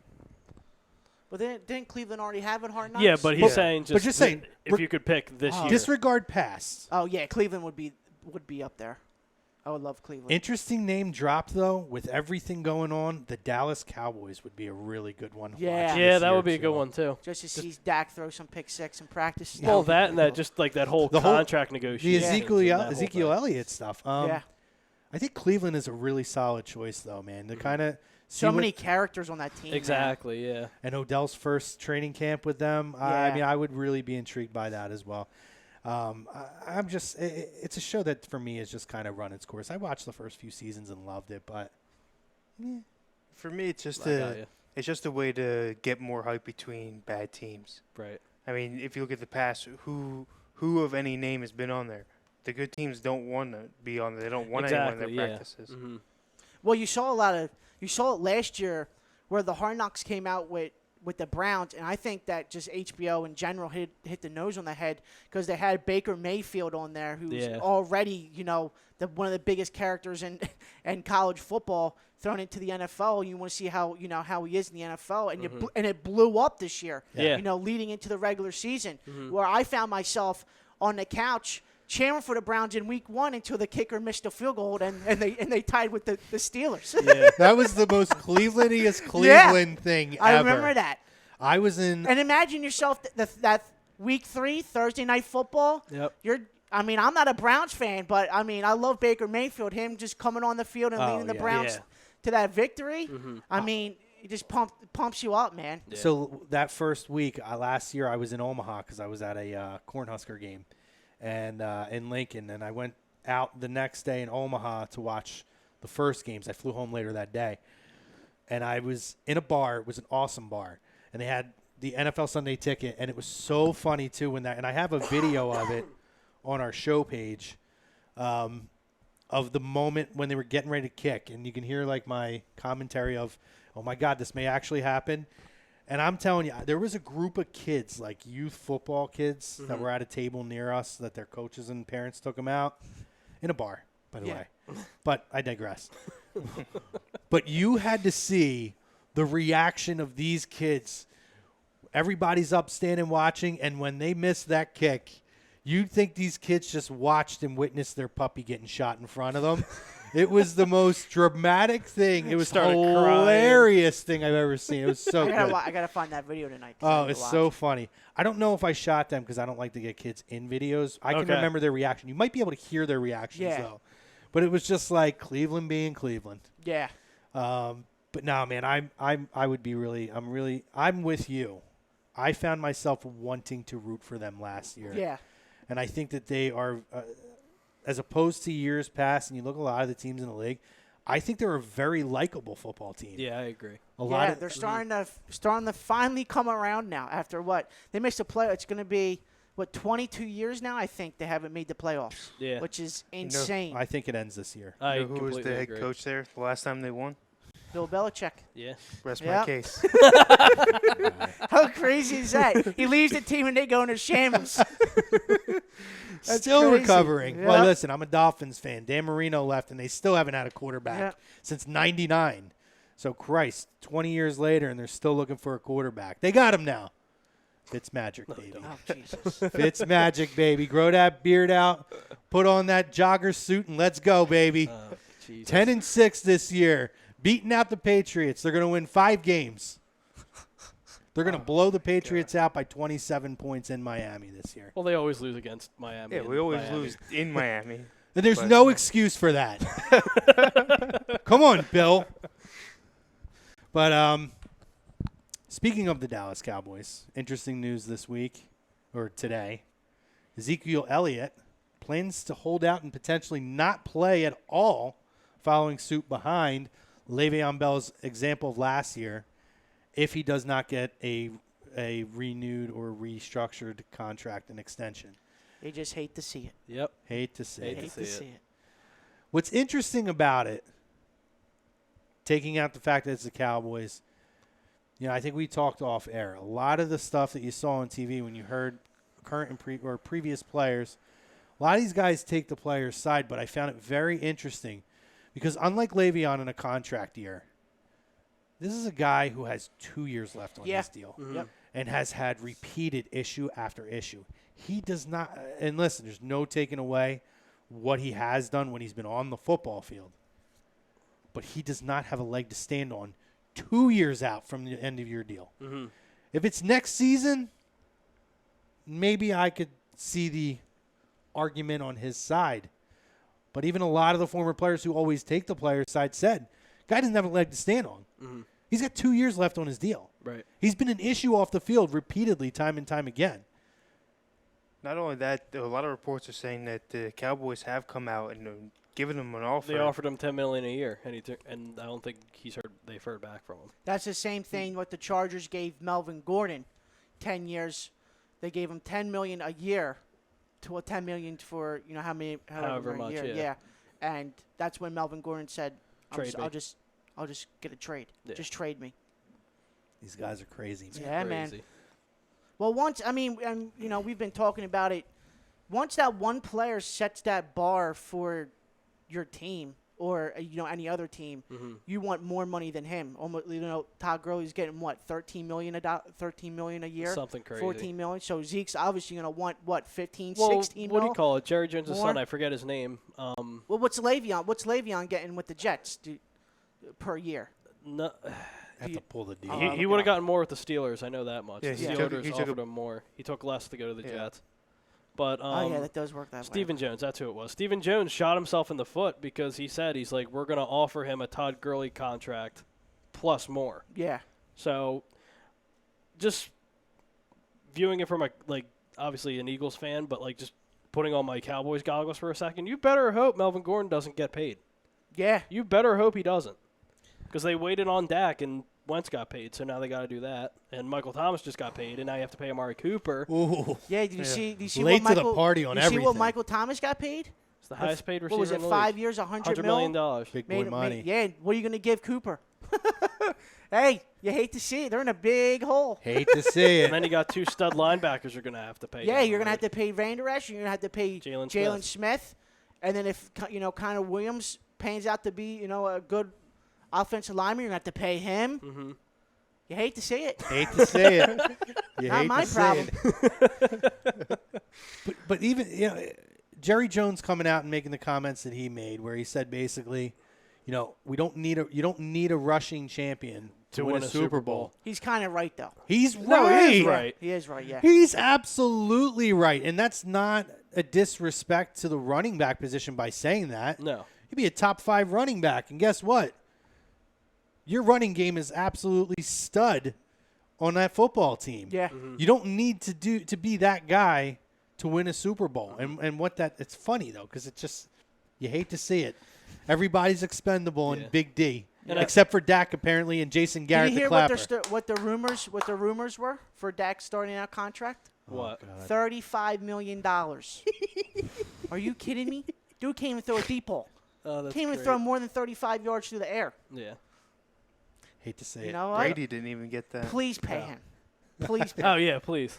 Please. I hope they get stuck and have to pay him all. But at the same time, you have Yep. to pay. You have to pay Zeke because I think Foolish Demon said it on YouTube. Is that Zeke goes as Dak goes. Yeah. Zeke is that offense, Yep. and we saw how they were without Zeke, and they just weren't the same And team. listen, Dak said he's not taking a hometown discount. Don't take it. Get as much as you can. Watch him go to another team. Hate to say it. Hate to see it. Watch him go to another team. I know. That's going to be like the line for the year. Hate to say it. Yeah. Seriously. But Le'Veon's making $13 million a year, Okay. so Okay. a mil short of what Gurley's making. Okay. Okay. That's about right for him. Yeah. Yeah. It's a good deal. And the thing with that too is he has the security of more years than what Yep. I think Pittsburgh was offering, which is Mhm. why he was willing to take, 1 or 2 million less than he, originally could have gotten. But obviously big trouble in Big D. We also had news of a contract extension. Or lack thereof. So explain to me the lack thereof. So Tom Brady obviously reworked the finances of his deal, a 2-year deal. So explain to me the lack thereof, sir. So I just want to point out, as far as Dak is concerned and everyone else asking for money at the quarterback, they're coming in to this contract. Brady was only making $18 million a year. I think he was 16th on the list as far as rankings go for quarterbacks, with Russell Wilson being number 1 at 35. But as far as the new contract goes, they gave him a pay bump for this year, and they gave him incentives that equaled out to be in the upper echelon as far as player incentives go. Mhm. And then after this year, the back end 2 years of the extension are void years. So as of the end of this season, the last day in March, he will be a free agent. That they created $5.5 in cap space by adding the void years. So it was we'll give you a raise, but now you got to help us out by being a free agent, pretty much. Okay. And he has a clause that they Until he added signs in. another extension for next year? Yeah, pretty much. Okay. And they added in a clause where he can't be tagged in any sense in a transitional role or franchise tag. And if everything's guaranteed, if he gets hurt, it's guaranteed. And He's Tom Brady. He deserves all the guarantees. I can't Mhm. take that from him. No. I believe there's a no trade clause to certain teams. I gotta check into that. To I'm certain teams? Yeah, I believe it's. Oh, it's not just a flat no trade clause. Yeah, I believe so. I think it was at first it was a no trade clause, but the Patriots said no. I don't think we want to do that, Yeah. just in case. But I think he said, all right, fine, but everything's got to be run through me first. Really? Team full of cheaters. I don't even know how you put the trade clause in there. Why would you even trade him? I think that was something that was carried, something that they've had, Okay. just in case if they, with having the new cap space, if they say, hey, you're starting to decline week 10, 11, you're not really up to Brady stuff, let's go get somebody, he can say no. Okay. If he doesn't have security with a football team at this point, without a no trade clause, there is no loyalty in the game. Yeah, I mean, Belichick has done worse, so. that's also true. But I think that was a prior thing. I think that was Belichick has never done worse because there would never be worse than trading Tom Brady. Yeah, if you trade that, that's just like Ever. that's just the cardinal sin. Like that's just something you just don't do. I like I said, I think it was something that carried from past, just as a Brady mindset type of thing, knowing that it could go that way. Yeah, Brady Like Brady don't trust nobody. Yeah, He's that guy. Yeah. but yeah, that was a something I had mentioned a couple weeks ago on the show was Brady. This would have been the first year he came in all 19 seasons on a contract season, and I was like, please pay the man. They pay him, but still contract here, because the last few years don't count anyway. So Where'd you get all this knowledge from? You taking a little something, little performance enhancing over here? maybe a little bit. A little bit of that Edelman shit. Other news in our division. Hate to say it, the wide receiver issues over in New York. By the way, Lord. Yeah. I don't know. Again, I've been in my bubble, so I don't know if it happened in the past week or was right before the last show. Well, we didn't do a show last week, right? So It's been ongoing. Yeah, it's been an ongoing Hate to thing. say So what? I think in one day, Sterling Shepard tore his ACL. yep. and No, it it's was No, Corey he's- Coleman tore his ACL. Yeah. Coleman tore his ACL. Shepard had a broken Dislocated thumb. finger or something. Yeah. Yeah, Yeah. okay. And then And obviously, now they're only Golden Tate good is old Golden Tate. going for 4 games. So wait, what was his claim that his It sperm was- count was low and he it was was- taking some kind of Yeah, shit? something where, Allegedly, like, he yeah. called it they were fertility pills that his doctor prescribed. Allegedly, Yeah. that's what he's alleging. But I don't know. Yeah, something where Listen, like bro's got to get his sperm count up. I don't yeah, know. him and his wife were having trouble with having a kid. baby, so the doctors gave him a pill which had something that the NFL doesn't allow. He took the pills. He took a drug test with the pills still in his system. But didn't he It came up. claim that he went through the process of letting the league know? Yeah. Yeah. He told the league that, look, I just took these pills. I didn't mean it. I didn't know there was anything in it. So here I'm just turning myself in, basically, in the league. Said, 4 games. It's kind of like the whole steroid thing in baseball, like Tim Beckham today getting an 80-game suspension. That's I crazy. to be honest, bro, just let it in. Just let steroids rock. Juice up as much as you want. Well, that's because we grew up during that era, though, Just too. Me and you juice grew up, up baby. during that era. Juice up. You know how many more home runs My there would be? favorite era. This of guy's baseball trying to have a ever. league full It'll of be like 15 Toka and Razor it'll be from like- Oh, Teenage Mutant great. Ninja Turtles too. It'd be like These fucking 15 to amped 14. up motherfuckers. Be like the 4th inning, or it's 9-8. Your With out, 7 home runs already. your Oh, outfielders look, Juice up. your infielders look like Macho Man Randy Savage. Yeah. Oh Jesus! I mean, Ryan Your Braun did it. outfield- He put the steroid stuff in gummy bears and ate them, and he got caught. He's like, oh, I Because didn't they know there wouldn't- was. I didn't know there was not anything in the gummy bears. He went right out of his system like that. I don't Man, these gummy understand. bears are good. I don't care if you're taking a friggin' Tylenol. You need to I don't understand how these guys still don't make sure that whether it's a lie or whatever, or even if it's just an excuse, still use the excuse of I didn't know what was in it. Yeah. Damn straight. Look on the You back of the are bottle. multimillionaires with Yeah. labels of shit. Yeah. They don't get paid With to read. with They're agents, nutritionists, too. team nutrition, and team Yeah. freaking medical physicians that could go through it. The only scenario that I can remember in any sport where the player didn't lie and was right was when J.C. Romero got hit for using a steroid, and that company, for whatever he took, it was a performance-enhancing thing, it was actually shown that there were ingredients that were not on the label. And that was the claim he had.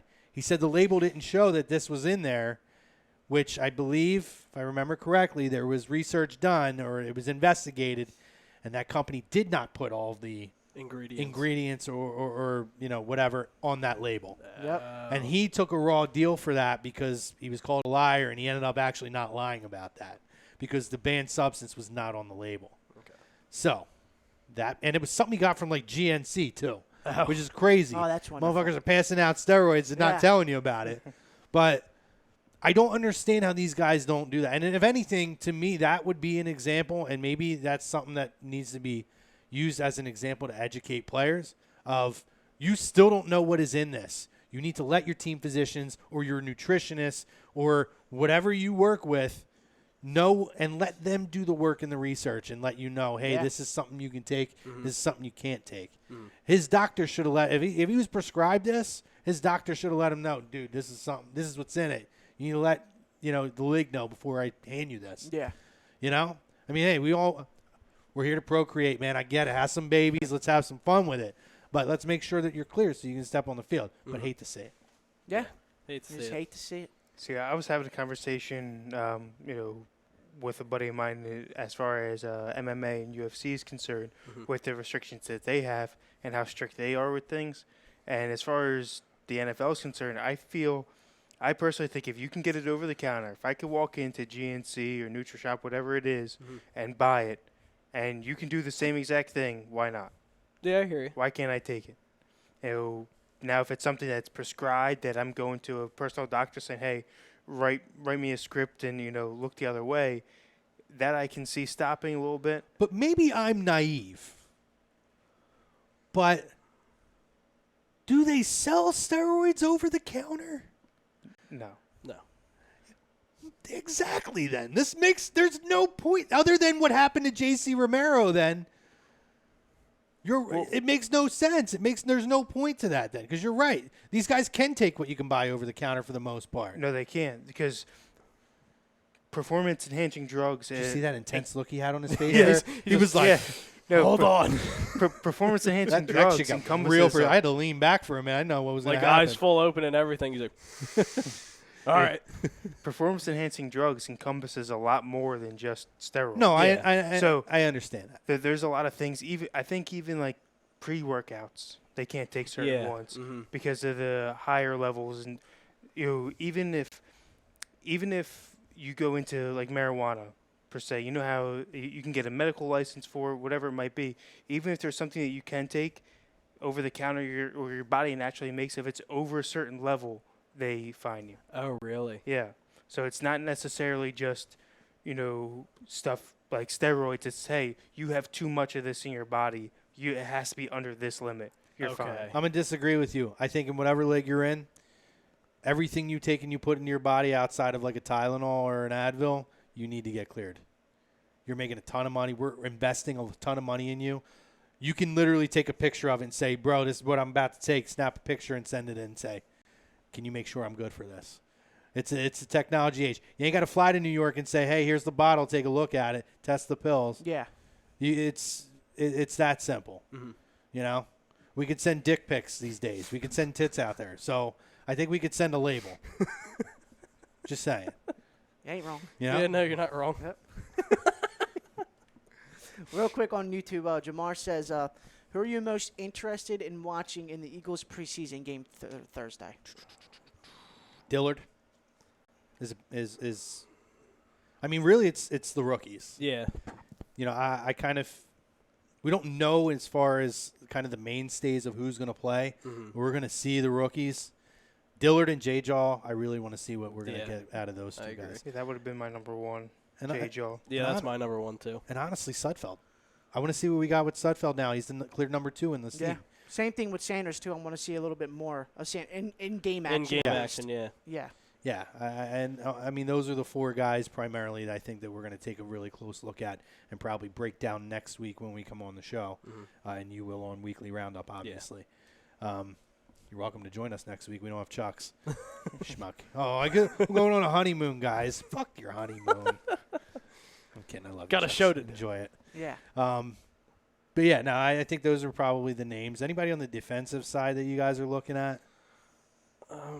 Sidney Jones? Yeah, if he plays. That's the only thing. Yeah, or So- Russell if he plays, but Yeah. There's really not a lot of, rookies or, guys on the – it's basically, to be honest, the defense is, in my honest opinion, is already set and ready to go. Where on the offensive line, Agreed. offensive side, there's some holes that you Some still have to question fill. marks, yeah. I mean, the names we mentioned earlier, the veteran guys that were bought in, I'd like to see a little bit out of them. Yeah. The Cyprians and the Scandricks of the world. Other than that, I kind of agree. We're pretty set defensively. We kind of know where we're at, the rotation we're going to have. I'm not really overly concerned with that. It's just the depth, the crazy depth that we have at secondary, at the cornerback position particularly. I like to see how that kind of shakes out. What else you got over there, Ralphie? And then Brodo actually chimes in. He What says, up, the bro? I'll be shocked if they don't pay Zeke, but it'll be very, in quotation marks, a Jerry Jones move if they don't. Yeah. I agree with him. I think Zeke starts. Real talk, I think Zeke will be on the field by week 1. Yeah, I agree. And then Roscoe also asks, is Lazy booking this Thursday? Which 2 more weeks off, pal. Yep. And then Brodo also says, interested to see if one of the lower tier running backs have a good game in Adams, Scott, or Pumphrey. Forgot even Pumphrey was even on the team Is still. he still? Oh my Yeah. god! Because remember, he was on the Lions for a year, and then brought him yeah, back. it was on the Lions, wasn't Brought him back. Yeah. Why would we bring him back? I don't know. He's He's the mini Sproles, don't you know? That's why we drafted him. He's like the eighth. He's like the 8th guy on the depth chart. Like, Yeah, I just don't get how you break NCAA long-time standing records. You come to the league and you're just And just flat out trash. nothing. Like, I kind of feel like this guy, for whatever reason, there's some sort of like a loyalty to this guy, and I Yeah. don't get it. Like there's some kind of promise there. Like that, I feel like they bought him back. Like, listen, bro, you ain't making this football team, but we're not going to play 4 or 5 of our running backs in preseason anyway. We'll We give need you a someone, chance to yeah. go out and show you got something in the tank. yeah. And then we'll See, shift all you these off things for like a make sense. 6th-round pick to New England. And and then he just- becomes a Hall of Famer. Yeah, right. Well, look, remember Takes over for Sony Michel. the He's the same number thing, 1 back. Yeah, same thing with Deion Lewis. I mean, look at Deion Lewis. We never gave him a chance, right? He went to New England, and now look at him. We didn't give Alejandro Villanueva a chance either. Yeah, So, same. We don't give. That's how Philly works. yeah. If you're not good in 45 minutes on the field, you're at the door. Go on. Who was the cornerback that we traded them to a couple of years ago that ended up winning a Super Bowl with them? Oh my God, who Who? was it? To the Patriots? Asante Samuel. No. Yes, That he- came to Oh, us. Patrick Oh Chung? yeah, yeah, Who? yeah. I know who. Chung? I No, know. not I know who Chung. you're talking about. We had him his rookie year, and then we traded him. And he ended up being really good for them Yeah, and that, for a but- couple years. He well, stunk after a bit, Alshon but burned him in the Super Bowl, but what the frig was his name? I can't think of He was him like a now. 3rd round Ryan, pick, who was the too. guy? Who was the corner? Ryan, I know you're still here. Ryan, who was the cornerback that we traded to the Patriots a few years ago? Lord, name's on the tip of my tongue too. Oh my God, dude! I see him. I Yeah, see you him know what right I mean? now. Think of it. Oh, Eric Rowe. That's Rowe. it. Eric Rowe. There That's it it. is. That's it. Jesus. Eric freaking Rowe. That took way too much time to try to think about. That dude was horrendous here. And then he went there and he was like, And was it's pretty stuck. good. did he make a Pro Bowl? I think he did. Yeah, last Did year. he make a Pro Bowl? He made a Pro Bowl Yeah, last last year? year. Holy shit. It's Philly, dude. I'm telling you. You have 45 minutes. Once you're drafted, let me see what you got. In fairness, at least they justified it in the Super Bowl by having Alshon Burnham. Yeah. Yeah. Yep. At least you could say, well, yeah, he's a Pro Bowler, but we still beat the shit out of him in the Super Yeah. Bowl. Same And thing then- happened with Right, buddy? Yeah. Same thing happened with Patrick Chung. We had him, gave him to you guys, so took him He- back. Yeah, now He look was at him. good with you guys. He came here. He was terrible. Went back, and it's like, of course, he's back with Bill. What's he have? 3 rings now? Well, the same thing happened with Something like that. freaking not Nate Allen, Kirk Coleman. He left here, went to Carolina, had a Pro Bowl year. Yeah. I just don't get it, dude. I just don't get it with Philly teams. Something in the I water. really don't. It's crazy. You know what, though? I listen. The last couple of years, though, they've done well. Yeah. You know, we talked about O.J. Howard. I wanted O.J. Howard in that draft. Yeah, People me wanted too. Reuben Foster, and I didn't want him. I didn't Those, want, those were my first 2 guys. I My- wanted either Ruben or OJ. And did we not didn't want to get 'em. touch Reuben My Foster. what do you call it? Mine was Reuben Foster and Derek Barnett, and we ended up with Barnett. See, so. didn't want to touch Reuben Foster, but Derek Barnett, he's still got a ways to go. Mm-hmm. But one thing I'll say about Derek Barnett, he has been, when you look over the last 2 years when he's been on the field, particularly that Super Bowl year, he may not have been the guy making the tackles all the time, but he was always around the football, and he was always making big plays in clutch crunch time at the end of games Yeah. and in big games. And I think that he's a guy that's still going to develop into being one hell of a defensive lineman. agree. So, you know, I don't look at that as a loss. I think they've done really well for the most part in the draft. You know, we're past the Reggie Browns of the world and all that good stuff. Yeah. Well, I remember the night he was drafted, the Daily News on the back page compared him to Reggie White, and everybody was flipping out. It's because he broke that sack Well, record. he Yeah. broke in Reggie's Tennessee. sack record, right? So I mean, that's what's going to happen. You break Yeah. a guy's record, you coming in, you know. Yeah. Well, we've In the seen Philly, we've seen what some guys do though. Donnell Pumphrey, yeah. Yeah. stud. It's Yeah, Ryan Chuck's said favorite running on back. Pumphrey, he said he stinks, awful, horrendous, hideous, bad, sucks, so bad. He knows. I don't blame We've him, sat man. here. Chucks loves him for whatever reason. I don't get Does it. he still but love him? He'll always love him. Oh, He jeez. loves any running back. That's true. Any too. running back. Chucks doesn't know, but I got him a Donnell Pumphrey look at that. bobblehead for his wedding. There you Corey go. Dickerson hit a solo home run to lead off the game. There you go. Great pickup for the Phillies. Great pickup. Yeah, great pickup. Still no bullpen help, but it is what it is. No, listen, I will say this. I haven't been here since the trade deadline. I actually, first of all, they needed to do some of the bullpen and pitching staff, and they did not. But if you're not going to, I really liked his fit for this team. And considering the injury issues they have with the outfield, Yeah, I still think he was a good move. They should have got him and went and made another move. Mm-hmm. That's the problem. But, you know, still need bullpen help. Crum. Gabe's great. Gabe's great. Jesus. 2011. And I'm a Crum. That's nice. Well, you know, you take shots, I fire them back. Every now and then, every now and then, in an anticipatory move, I have to throw the first grenade because I know yours is coming. So how do you feel about the Jets, real quick? You think they'll give you guys a run for your money? No.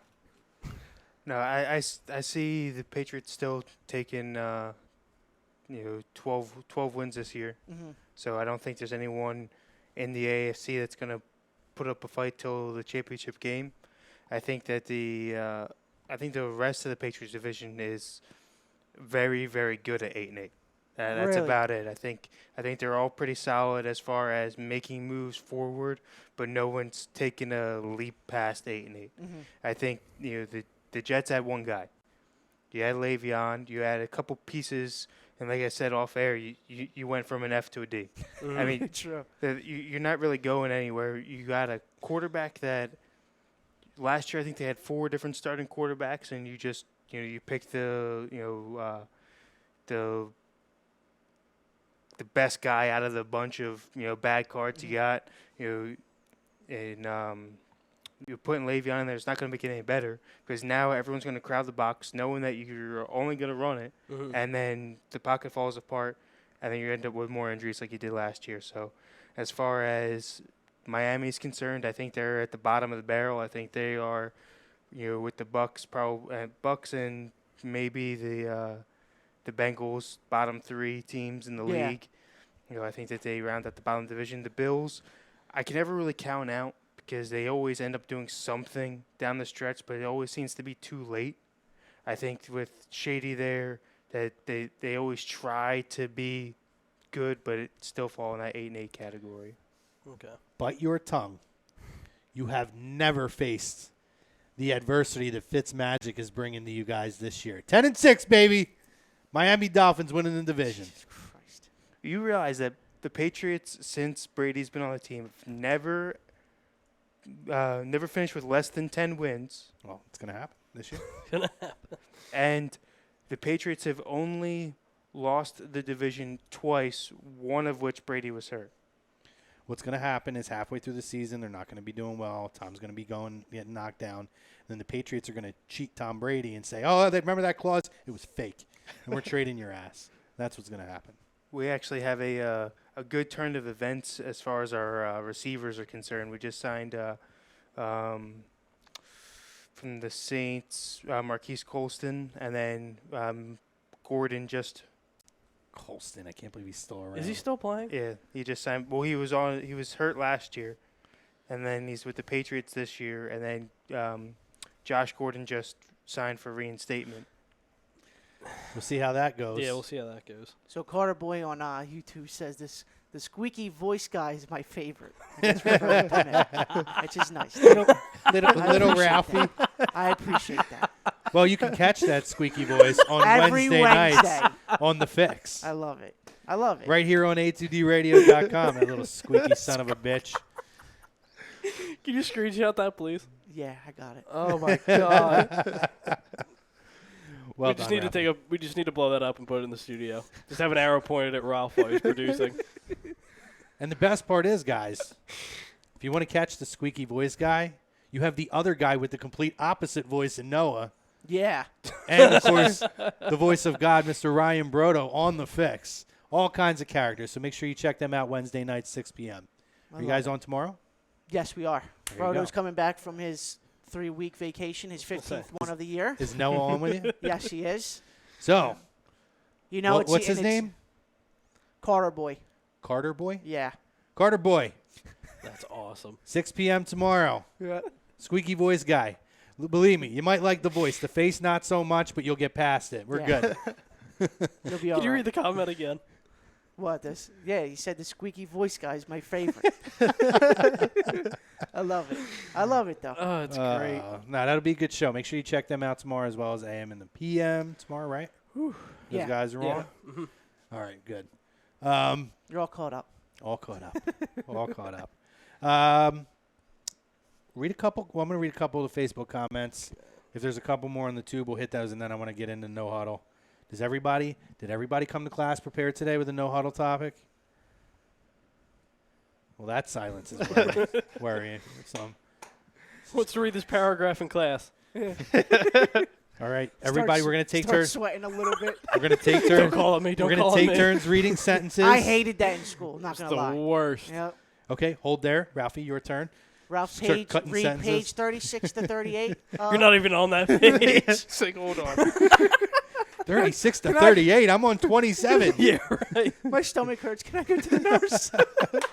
What book are we reading? Nurse just tells you. Nurse just tells you to shut up. Gives you thumbs. Yeah. Yep. That's dude. They handed them out like Dude, Halloween candy. it was a what do you call it? It was a miracle thing for nurses. Oh, I Yeah. broke my arm. Here's the thumbs. Here Yep. you go. Bill on Facebook says Patriots proved that you don't need a top 5 running back and win the Super Bowl. And I also said a top 5 wide receiver as well for them. Yep. It sucks that Brady couldn't win a Super Bowl with Randy, but you hate Yeah. to see it. Well, I hate to say it. I did. Well, I mean, honestly, though, did we win with a top 5 running back or a Nah. wide receiver? You don't Nah. need it. Yeah. Bill did say, too. So did the Eagles. Sean Halleck Sr. says Brady got an extension to throw more flat footballs because he can't throw an inflated football. He might injure himself. I'm not even. No comment. Bill Middlebrook says there is stuff at GNC that they sell that the companies purposely don't put the illegal substance on the label to protect you from people saying you knew what you were taking. So now you just hope you don't get caught, but if you do, you can play dumb. Like, I don't even think that's legal. With all to go of to the different GNC laws and put get in now? and get steroids from GNC over the counter. See, If that's happening, GNC's in some deep yeah, shit. listen, dude, like, Well, You know what? I've We all worked go to in- I GNC tomorrow. We get the steroids. We sue. We're living good. I can tell you right now, man, I've worked in the medical field, and I've not been made aware that any drug with the Food and Drug Administration or whatever in this Yeah. country, Yeah, the FDA. the FDA, you cannot put out a product without telling people what's in it. Fuck, you can't even go to McDonald's anymore without seeing the calories that are in it. It's almost like the bench warmer scene when he's like, "Oh, there's steroids in macaroni." Is there steroids in macaroni? I love it. Mom texted me it's macaroni night. You know what that means? Garlic bread. I love It's a phenomenal Dude, movie. it's a great movie. And it's funny because it's true. yeah, He yeah, just starts eating sunscreen. yeah, in the dugout. I love it. I freaking love it. Great movie. Oh, I'm gonna have to watch that when I get home. I think Kyle and Bill were having a pissing match. Nah, there we Oh, go. great. Because Kyle's not happy that Wentz is not playing in the game. I don't think he should play in this game. I think he should play at some point. But Bill says, breaking news, the Patriots in talks with Elliott Jones and his agent. Wow. Stop. Are you excited? Stop. That's not. No way that's true. No, it's not real. It's a No. There's no way. somebody LOL'd the Miami Dolphins. You watch. You watch this year. 10-6, baby. Win division. Okay. Beating the Patriots by 27 in Miami. Fitzmagic's going to throw 6 touchdowns in that game. You know what? He'll throw 4, and then Drew Rosen will come in and throw 2. Because it'll be an absolute disgrace what they do to Tom. 28-3. Bill Middlebrook says, only kidding, Kevin. Noah, how stupid can you be? Bill says, I can't wait till the Jets beat the Pats. Bell is the best pass rush blocker in the league and can catch like a wide receiver. One player with his skills can make a difference. I think it's called Rush 55, and it's from China. Well, that shit, it's from China. Well, there you fucking go. I mean, They'll hand anything out. at this point, they're devaluing their currency and Have you everything seen else. their baseball players? They climb walls, bro. They climb walls. They climb walls to rob home This is runs. going to be real weird, but I'm going to tell you guys this. I mean, we're totally not related to this, but did anybody follow what happened with the stock market and the Chinese currency going down? Nah. No. I have never seen this before, so I can't imagine what 2008 was like when the stock market crashed. How many points did it go down? At one point, it was like 900. It ended up ending at like 720 something. Jesus Christ. So wait, I'm out eating lunch in the Comcast building. Yeah. Me and my buddy, my colleague, we're talking, and all of a sudden I hear whimpering. So they have like CNBC on with all the stocks and stuff, and I just hear whimpering. And I look over and I'm like, and there's this old guy standing there and he's crying into his hands watching, I'm assuming his money go away.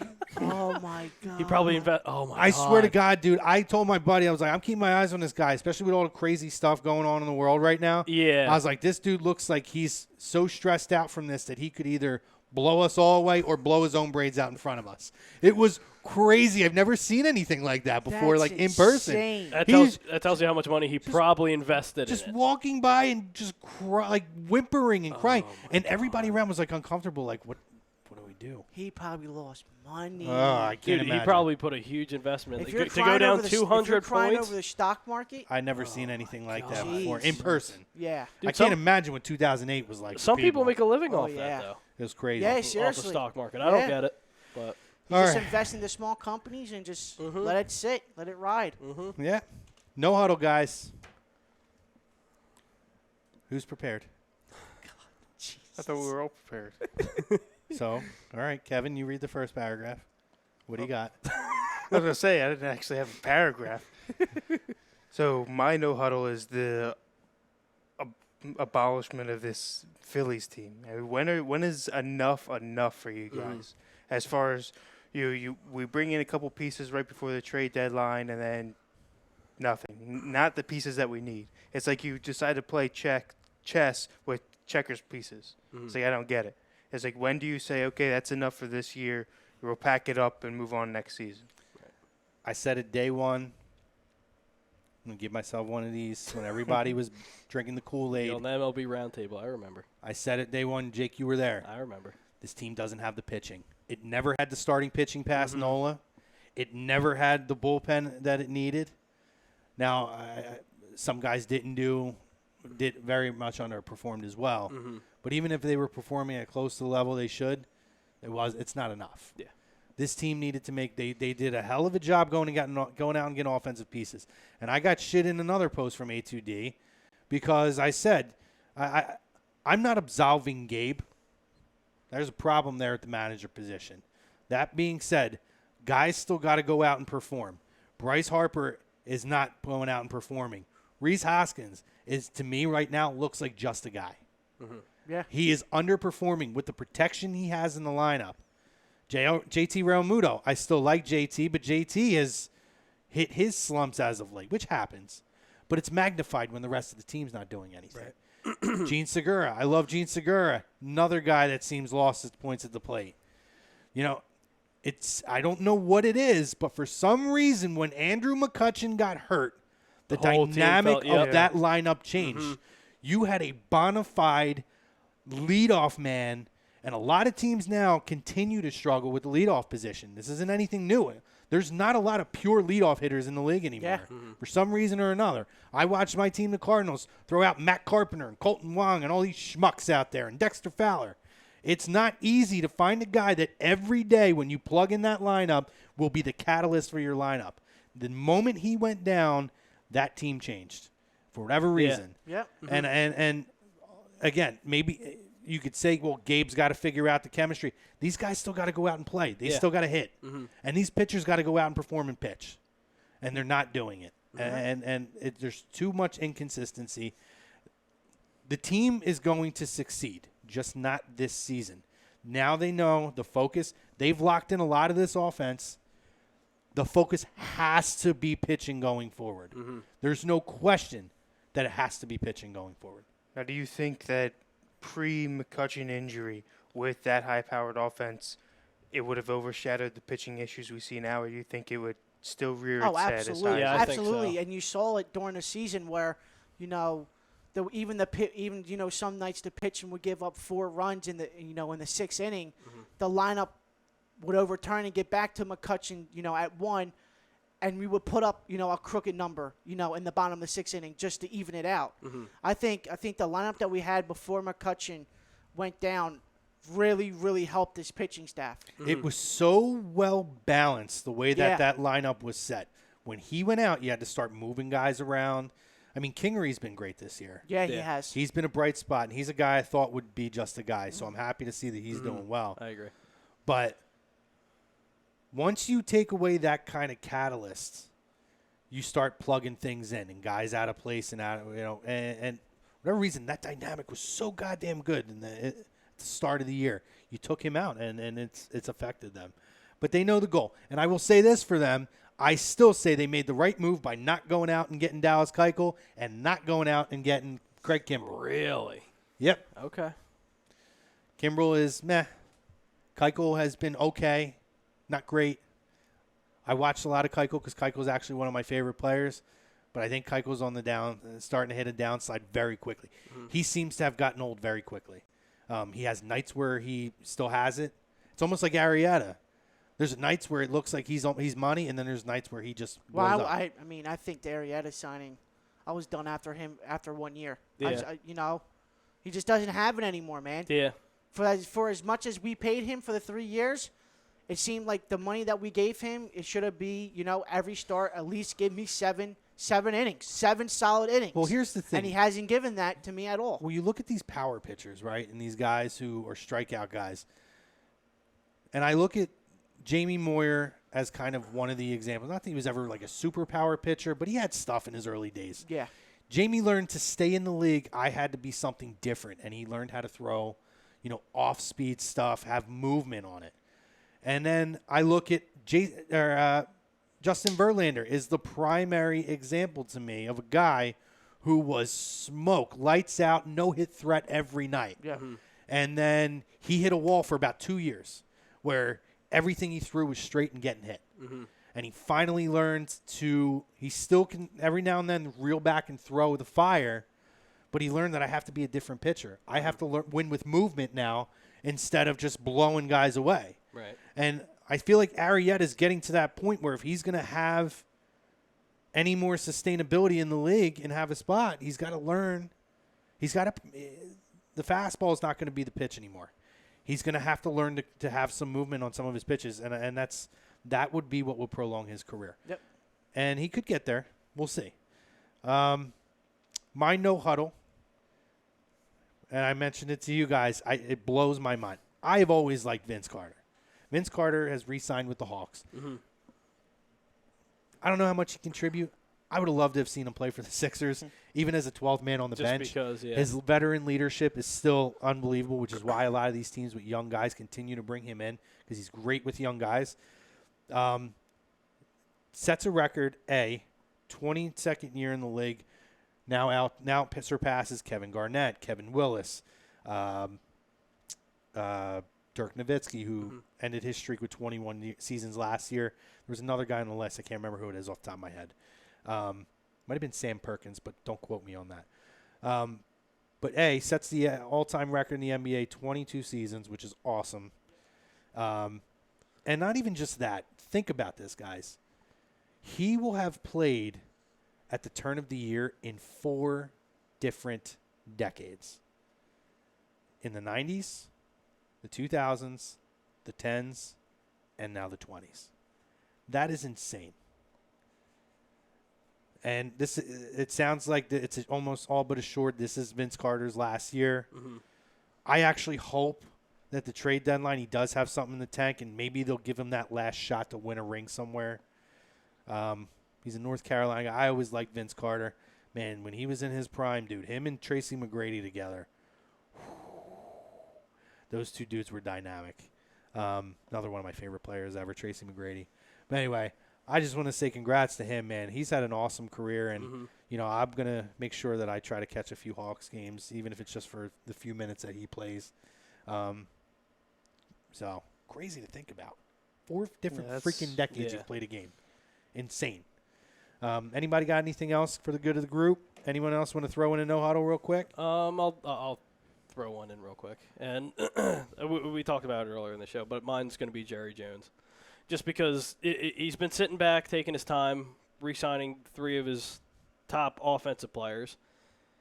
He's waiting to sign Dak. Wentz got an extension. He's waiting to sign Ezekiel Elliott. And what was the Melvin Gordon? Yeah, Melvin Gordon's due for an extension. So as far as that goes, you better hope that Melvin Gordon doesn't get an extension, because then you're going to have to pay Zeke even more money. And then also Michael Thomas getting a $100 million contract, and then Amari Cooper still needs a contract. So you just have so much money needing to go to different places, but you have $20 million in cap space. So you either have to Hate to say it. hate to see it. You know, Ralph? This is one thing we You can hate agree to on, see Ralph. it, man. One thing we Hate can to see agree it. on. I love it. Crumble, please. Uh, I love it. let it happen. Let it keep Oh, going. yeah. Keep waiting. You got anything, Ralph? Are we good? Yeah, we're good. Guys, great show tonight. Jake, appreciate you coming on. You're Anytime, welcome back anytime. next week if you want to hop on. Kevin, your jersey sucks, but you're a decent guy, I guess. Your beard's nice. I'll give you that. Great show tonight, guys. Appreciate you, Ralphie. Thanks for stepping in. As always, make sure you catch Ralphie tomorrow on The Fix, as well as AM and the PM tomorrow night on our Wednesday set of shows. Thank you to our sponsors, Gibson Mayer LLC, Specialized Physical Therapy, and Scanzano Sports. Next week, we'll recap the first preseason game and anything else that goes on. So in the meantime, guys, enjoy your week. Make sure you catch A2D's stuff here. Make sure you follow us on all our social media platforms. Until then, and you're on Saturday, right? Yes. Catch this guy on Saturdays as well. Till then, guys, have a great week from us. We'll talk to you soon.